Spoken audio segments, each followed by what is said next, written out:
Na sua casa, Eustáquio, são 10 filhos ou mais? São 10. Quem é o primogênito? Você, Eustáquio, primogênito. Muito bem. Então, os 10 são vivos e os pais também. A coisa mais linda deve ser quando essa família está toda reunida, né? Não falta ninguém, os pais estão lá, o filhão primogênito está lá, os demais filhos estão lá, uma família reunida em torno de uma mesa, sem celular na mão, uma mesa farta, frango assado, um pernilzinho assado, um arroz à grega, o que mais? Essas comidas que o povo faz, né? Enfim, mesa farta, não é uma coisa bonita? Agora imagine só, vamos falar em tese, que a morte tivesse levado 2 ou 3 irmãos seus. Sempre que se reunisse a família toda, ele fala assim, poxa, todo mundo reunido, aí a lembrança, não, mas faltam 3 que morreram. Ficaria uma coisa ruim, não ficaria? Ou imagine que 3 morreram, 7 estão vivos com os pais, mas tem 2 desses 7 que estão brigados com os pais. Portanto, não foram ao jantar. Não ficaria uma coisa, não estaria completa. E tem ainda um terceiro que não está brigado com os pais, mas está brigado contigo, e portanto, porque você vai, ele também não vai. Não tem esse negócio de família? Nunca estaria bom. Agora, imagine que quando Deus criou o homem, Adão não o Adãozinho lá correndo no jardim, Adão é humanidade. Deus, quando cria Adão, ele pensa em humanidade. O próprio nome Adão quer dizer humanidade.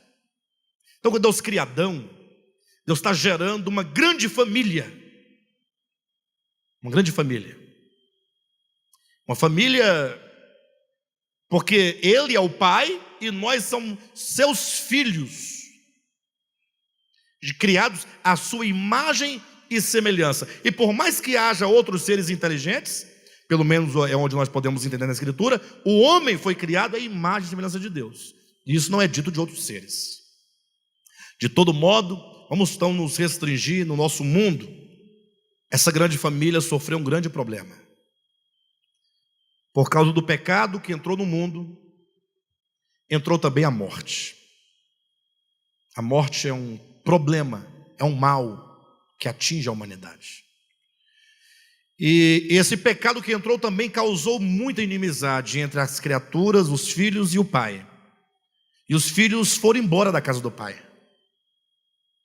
E os filhos criaram inimizades entre si. Olha no que deu. O mundo que a gente vive é um mundo de inimizades. E até a suposta amizade que tem entre os homens não é amizade. Porque a verdadeira amizade é querer profundamente o bem do outro. E a maioria das amizades que existem é quando alguém se aproxima do outro querendo o seu próprio bem. Não é assim que acontece?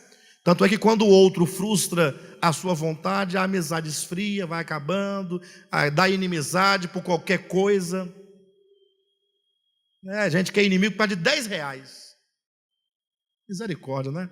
Que amizade barata e sem futuro essa, né? Por causa de 10 reais ficaram inimigos. Bem, então imagine só a miséria que o mundo entrou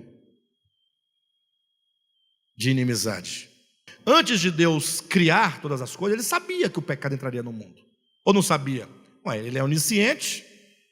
Mas era a vontade de Deus, diretiva, Ele desejou que fosse assim? Não. Ele assumiu o resultado quando deu ou decidiu dar aos homens livre arbítrio. Quando Ele dá ao homem a liberdade. Pastor, eu não creio em livre-arbítrio. Você me desculpa, eu não creio. Você não crê em livre-arbítrio e o homem usou do arbítrio para poder se afastar de Deus. Então isso é o quê? Porque se o homem não tivesse livre-arbítrio, teria se afastado de Deus? A vaca se afastou de Deus? O bode, o cavalo pecou? O pecado é fatalmente o resultado de uma escolha do homem. Mas Deus sabia disso. Quando Deus deu ao homem liberdade, não vou falar livre-arbítrio para não te ofender, mas quando Deus deu ao homem liberdade ofende menos, né?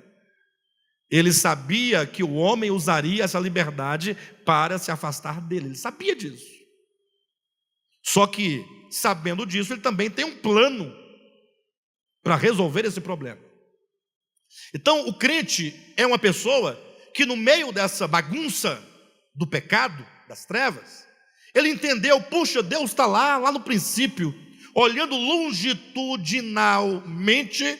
Eu percebo que Deus tem uma vontade em relação ao seu filho, mas que essa grande família se desestruturou em razão do pecado. Há muita miséria, morte, dor, lágrima e muita violência, mas que Deus está indo para o momento em que essa inimizade será vencida, o mal será vencido, o pecado será vencido, todas as coisas vão convergir para o filho.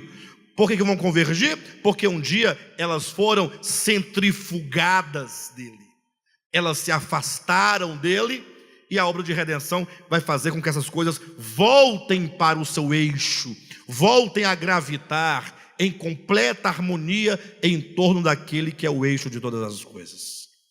Aí o crente, percebendo isso, ele fala: então eu vou caminhar na direção do cumprimento da vontade do Pai. E para que você caminhe em direção ao cumprimento, você tem que amar o filho como o Pai o ama. E quando você ama o filho, então você deseja a sua presença. E quando você ama o filho, você deseja a vontade do coração dele, ser como ele, caminhar como ele caminhou. E aí você vai caminhando naquela direção. O crente, ele tem no coração uma esperança. Essa esperança pode ser traduzida por uma angústia. Peraí, é esperança ou é angústia? A esperança de que um dia a vontade do Pai será realizada. Mas enquanto não chega, e porque eu sou um ser do tempo e no tempo, eu sofro essa angústia, porque não chega esse dia. Conforme a Bíblia diz, que a criação sofre angústia, aguardando a manifestação dos filhos de Deus. Ora, aguardar a manifestação dos filhos de Deus não é esperança? Sim ou não? Quem aguarda não tem esperança ou não? Mas sofre o quê? Angústia, porque esse dia não chega. Então o crente, ele tem fome e sede de justiça. Então o crente, ele chora. Então o crente, portanto, ele é um pacificador, porque ele sabe que tudo converge para a grande pacificação. Então ele primeiramente é pacificado com Deus, e agora ele é pacificado com os homens, e ele se torna um instrumento de pacificação, conduzindo vários homens a essa mesma paz, a essa mesma reconciliação. Aí mais uma vez, pregar o evangelho não é um projeto de igreja, não é um programa de ano. Esse ano vamos fazer um programa evangelístico assim.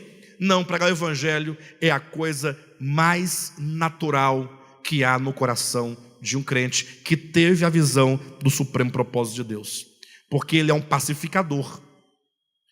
Ser um pacificador é ser primeiramente pacificado com Deus, segundo, pacificado consigo mesmo, terceiro, pacificado com os homens, quarto, se torna um instrumento de pacificação de todos os homens para com Deus. Então, em todo momento, esse crente pacificado, que chora, que tem angústia, que tem esperança, que tem fome e sede de justiça, ele vai estar sempre conduzindo as pessoas para aquele dia, para aquela pessoa, para o cumprimento da vontade do Pai.